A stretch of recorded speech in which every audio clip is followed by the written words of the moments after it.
Hey everyone, welcome to a Terraria video, and today I'm going to be showing you 3 ways to easily get platinum and money, and a lot of stuff in Terraria. Well, it's just money, but there's some stuff that you can actually get while you're farming for money, and these are going to be 3 easy ways to get platinum. And so to start off, I'm standing next to this thing here, and this requires you to be on a multiplayer server, and yeah, you've probably seen this before if you watch, like, Terraria Help. Yeah, great channel. Go check it out.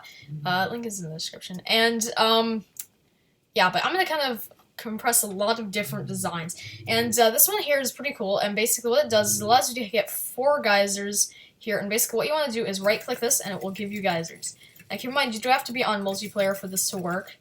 And, yeah, it's pretty cool. But it basically randomly will have a chance to, like, duplicate the geyser, and you may be thinking that's pretty cool. You know, you get lots of geysers. It's pretty cool. But there are a couple things you can do. First of all, if you get a geyser, you can of course keep adding more of them. Like you can stick one up there. You can actually stick one up there. 4 is enough to get it to work. Like enough to get it to work to good standards. But if you stick more, you're just gonna you're gonna double a lot. Like you'll notice here, we're spinning in a lot. It's not really doing this side for some reason. As I said, it is a glitch, so it's kind of just going to be kind of random. If you don't like using glitches, this one isn't very recommended. You notice it sells for 42 gold. That's a lot for just 210 geysers. And just like that, we've gained ourselves a lot of money. And so you're going to get a lot just selling those. And if you have like an auto clicker or anything like that of that sort, you'll be perfectly fine and set to just go through that, leave it for like an hour, and you'll be really rich. So that's number 3. Coming in at number 2 is a slightly harder, yet a bit less. It doesn't require glitches or anything.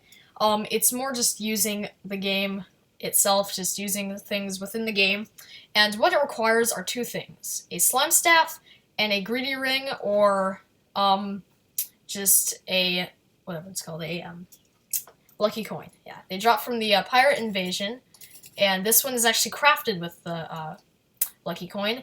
And so if you have the lucky coin or the greedy ring, you should be perfectly fine, and this should work as long as it has the hitting enemies will sometimes drop extra coins. That's really what you're looking for. If you have an item like that, go ahead and equip it. And yeah, that's step 1. Step 2 is getting a slime staff. This is the really hard part to this one, and the rest of it's all pretty easy, as I said. But the really hard part is this broken slime staff that you're gonna want to get. Now, of course, you want to reforge it to broken to make it the worst possible slime staff you could possibly make. As you can see here, minus 25% damage and minus 20% knockback. That's absolutely horrible. I think broken is the worst you can possibly get it. And you'll see in a minute why you want it to be so bad. Basically, we've set up a little bit of farm here, and there's basically 80 blocks of lizard brick, or it can be grass, jungle grass, because it increases the spawn rate, and it allows arapamas to spawn, which are pretty powerful, and they're great for farming money. We're also in the ocean biome, because obviously lots of water, and you're going to need a lot of water. As well as that, other than that, I was just like, water candle, if you have one, and the rest of this is pretty unnecessary. I would also suggest a bewitching table, because you can get that buff that increases another mini. That's going to mean that it's a bit faster, and it'll be easier to use. So the last thing that you need is this little pool of water here, and you want this above here, unless as soon as I go in there, all of these aggro on me, and they're going to want to try and attack me. They're trying to attack me, but they can't because I've got this wall here, and they're now just kind of stuck because there's no water in this area where they are right now, and they're stuck.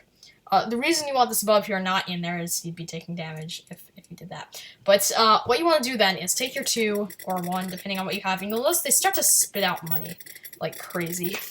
And yeah, you just leave it, you go AFK for a little bit, and you're going to notice your inventory is going to start filling up with money. Oh, and shark fins are pretty common, pirate maps are awesome, you've got glow sticks, a little bit of black ink, as you can see there. Lots of money, obviously, and even diving helmets. I got some earlier when I was testing. But yeah, it's pretty crazy, so it does take some time for them to kill them, but the whole point of this is to kind of, you know, just try and, like, slowly whittle their health down, and get the damage that you want. So this is, as you can see, it's pretty simple to make. In fact, this is kind of just for detail. The rest of this, as I said, you really only need the bricks, the pool of water. I would suggest a bewitching table, but that's really about it. This is just all aesthetics, basically. And yeah, we're gonna go ahead and kill them. Yeah, there's a lot of them. But you can kill them off when you're done. You just get all the loot anyway. So it's a pretty awesome trap, and it's very helpful for getting money.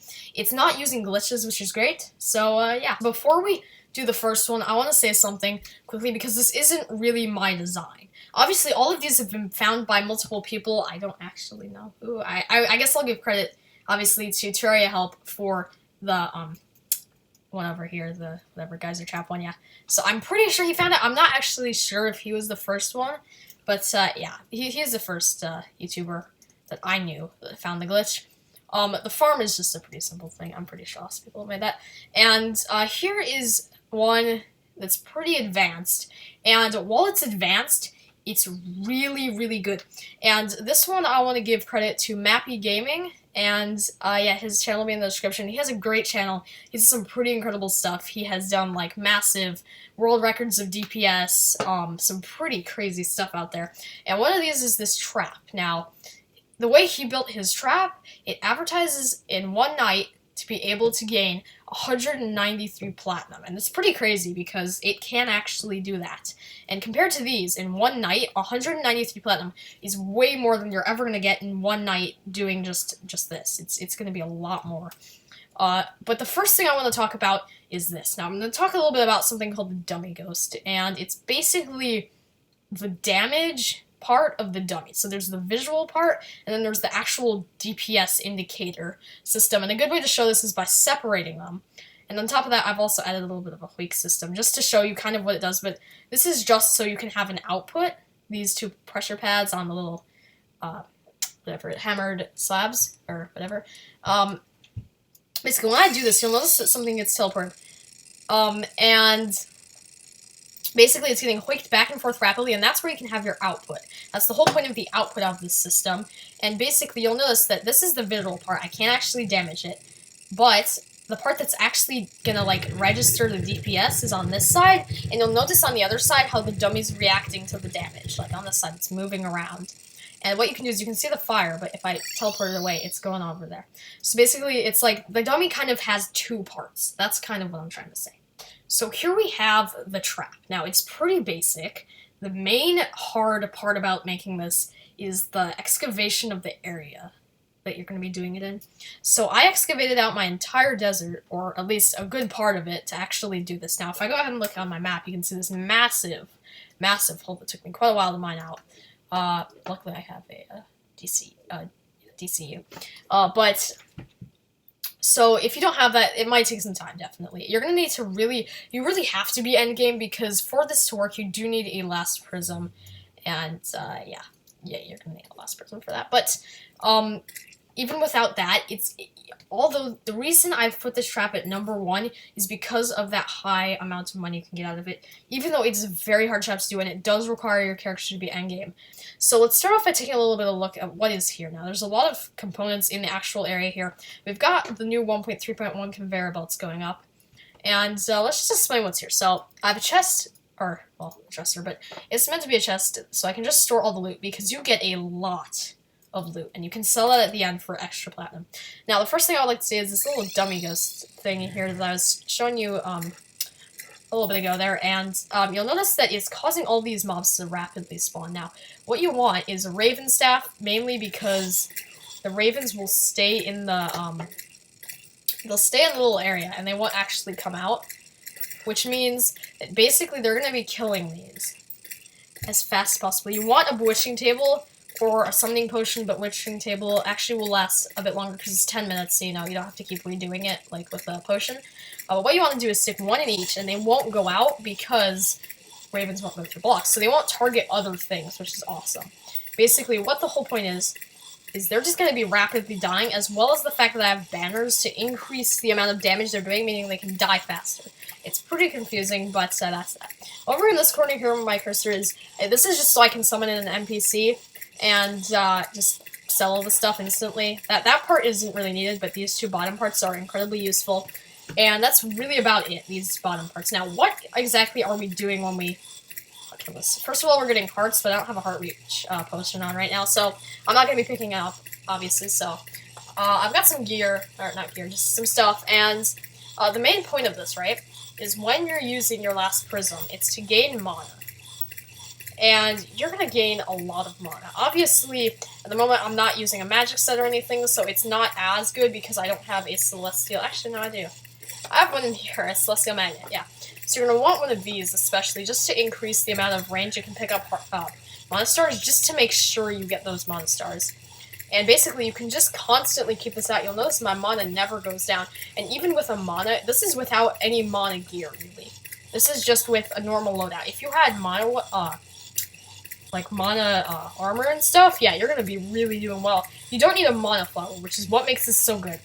And basically, the last prism does so much damage that you can just basically kill anything along this area that spawns, and everything. The goal is to get everything to spawn along this platform here. And so that's basically what you're trying to do. Oh, the ravens come out. But basically, you've got lava at the bottom, so stuff won't spawn there. And it's always recommended you test this because I had a couple of issues coming with some mobs and stuff, like pumpkins and stuff when I was fighting, coming off the side, so I had to kind of, I guess, flatten it out a bit more. But you can see this is an absolutely massive hole that I had to dig out. It took some time, but yeah, that's going to be the real hard part. Basically the last way to get platinum. By far, definitely the most rewarding, but it's definitely the hardest to do. Thanks everybody for watching this Terraria video, and if you enjoyed, remember to like it and subscribe to see more Terraria videos and Minecraft videos on this channel. And yeah, I've got some boss fights coming up soon, which will be pretty exciting, kind of like the last one. And yeah, we're going to be using a little bit of a glitch with the next boss fight, so stay tuned to see that next week. And yeah, I'll see you in the next vid. Goodbye.